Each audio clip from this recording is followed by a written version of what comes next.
రెండు కార్యక్రమాలని శ్రీకారం చుట్టారు.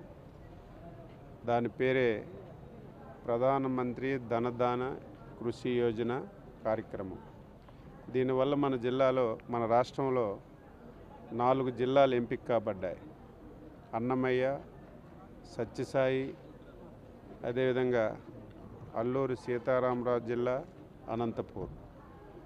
దీనివల్ల రాష్ట్రంలో రైతాంగానికి చాలా మేలు చేకూరుతుంది. ప్రధానంగా ఆహార ఉత్పత్తుల్లో ఇప్పటికే దేశం ప్రపంచంలో అగ్రగామిగా ఉంది. అయితే దేశంలో ఉన్నటువంటి ఆహార ఉత్పత్తులకు అనుగుణంగా ఏవైతే ఈరోజు 100 జిల్లాలు దేశంలో అనౌన్స్ చేశారో, దేశ యావరేజ్కి చేరుకోవడానికి ఈ స్కీము చాలా ఉపయోగపడుతుంది. అందులో ఈ 4 జిల్లాల్లో మనకి అనేకమైనటువంటి కార్యక్రమాలు, హార్వెస్టింగ్ కానీ, పోస్ట్ హార్వెస్టింగ్ కానీ, కోల్డ్ స్టోరేజ్లు కానీ, గోడమ్స్ కానీ, ఇటువంటి కార్యక్రమాలన్నీ చేసుకోవడానికి అవకాశం ఉంటుంది.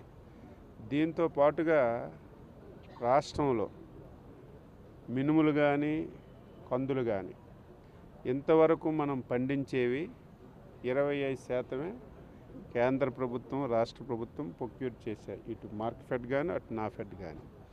ఈ స్కీమ్ వల్ల 26 జిల్లాల్లో ఈ 2 పల్సెస్కి ఏదైతే కందులు, మినుగులు 100% ప్రొక్యూర్ చేసే అవకాశం ఉంది. కాబట్టి మేము రైతులకు కూడా కోరుతున్నాం, ఈరోజు పప్పు దినుసుల యొక్క ప్రాధాన్యత చాలా అవసరం.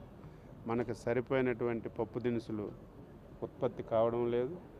ఇప్పుడు ఆహార అలవాట్లు కూడా మారాయి. కాబట్టి పప్పు దినుసుల్ని బాగా ఉత్పత్తి చేయడానికి రాష్ట్ర ప్రభుత్వం కూడా కృషి చేస్తుంది. ఈరోజు ఈ ప్రొక్యూర్మెంట్ చేయడం వల్ల కూడా చాలా ఉపయోగపడుతుంది. కాబట్టి ఈ పథకాన్ని ఎక్కడెక్కడ ఉపయోగించుకోవాలో, ఏ విధంగా ఉపయోగించుకోవాలో అన్ని విధాలుగా ఉపయోగించుకుంటామని ఈ సందర్భంగా తెలియజేస్తున్నాను.